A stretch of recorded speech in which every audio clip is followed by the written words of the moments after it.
হরে কৃষ্ণ। নমস্কার। দেখুন কত সুন্দর একটি সিংহাসন নিয়ে এসেছি। দেখুন তাই না, রাজার ভাব আছে, যার রাজকীয়, ঠিক তেমনই একটা সিংহাসন, একদম রাজকীয় রাজকীয় ভাব।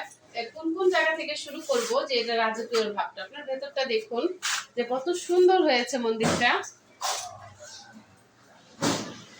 চূড়াটা দেখুন, চূড়া শুধু এটাই না, সাইড দিয়েও সুন্দর একটা ডিজাইন করা হয়েছে। দুই সাইড দিয়ে এটা নতুনত্ব করেছি আমরা।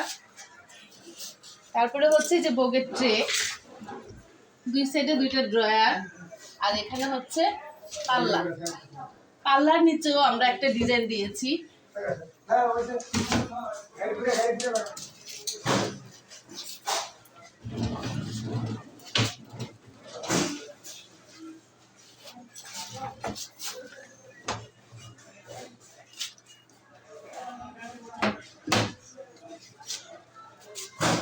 এবার বলুন যে আসলেও কি রাজকীয় মন্দিরটা কিনা? আপনারা সবাই এই কমেন্টেই করবেন। নমস্কার, সবাই একটা করে কমেন্ট করে যাবেন।